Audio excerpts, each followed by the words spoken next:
লোকসভা নির্বাচনের আগে সুকন্যা সমৃদ্ধি যোজনা এবং মেয়াদি আমানতে সুদ বৃদ্ধি করল কেন্দ্র। সুকন্যা সমৃদ্ধি যোজনার ক্ষেত্রে এতদিন পর্যন্ত 8% হারে সুদ পাওয়া যেত, এবার সেখান থেকে সেই সুদের পরিমাণ বেড়ে হলো 8.2%। অন্যদিকে মেয়াদি আমানতের ক্ষেত্রে 3 বছরের মেয়াদি আমানতে 7%-এর পরিবর্তে এবার সুদ মিলবে 7.1%। তবে পিপিএফ এবং সেভিংস ডিপোজিটে সুদের হার অপরিবর্তিতই থাকছে। পিপিএফ এ 7.1% এবং সেভিংসে 4% হারেই মিলবে সুদ। আপনাদের আরেকবার বলবো, সুকন্যা সমৃদ্ধি যোজনা এবং মেয়াদি আমানতে সুদ বৃদ্ধি হলো। সুকন্যা সমৃদ্ধি যোজনায় 8%-এর পরিবর্তে 8.2 এবং 3 বছরের মেয়াদি আমানতে 7%-এর পরিবর্তে সুদ মিলবে 7.1%।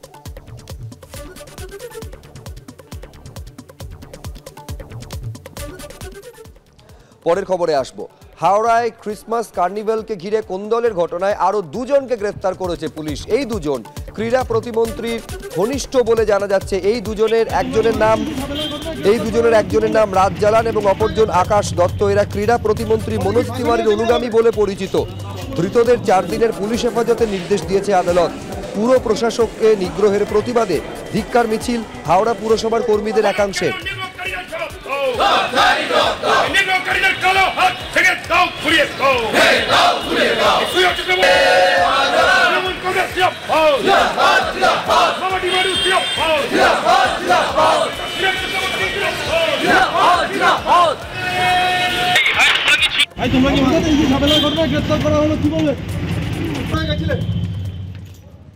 আমাদের প্রতিবাদ এই কারণেই যে গতকাল আমাদের মাননীয় চেয়ারম্যান হাওড়ার বিশিষ্ট শিশুরোগ বিশেষজ্ঞ, যিনি হাওড়াকে নবরূপ দিতে নিজে স্বতঃপ্রণোদিত হয়ে দায়িত্বভার গ্রহণ করেছেন, তার এগেস্টে তার বিরুদ্ধে গতকাল যে নক্কারজনক প্রতিবাদ হয়েছে এবং তাকে হেনস্থা করার হয়েছে, শারীরিকভাবে তিনি নিগৃহীত হয়েছেন, আমরা হাওড়া পৌরসভার সাধারণ স্তরের আপামর কর্মচারী এর বিরুদ্ধে আমরা সম্মিলিত প্রতিবাদ জানাচ্ছি যে এই ধরনের নিগ্রহ আমরা কারা করেছে, এই নিগ্রহ কারা করেছে, এটা যারা করেছে তাদেরকে সমাজবিরোধী আখ্যা দেওয়া যায় বলে আমি মনে করি।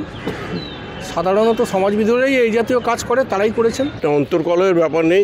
গতকাল মাননীয় মুখ্যমন্ত্রীর নির্দেশে অরূপ বিশ্বাস এসেছিলেন, মন্ত্রী, রাজ্যের ক্রীড়া যুব কল্যাণ মন্ত্রী, তিনি এসেছিলেন। এসে ব্যাপারটা সকলের সামনেই সকলকে ডেকে মিটিয়ে দিয়ে গেছেন, মধ্যস্থতা করে গেছেন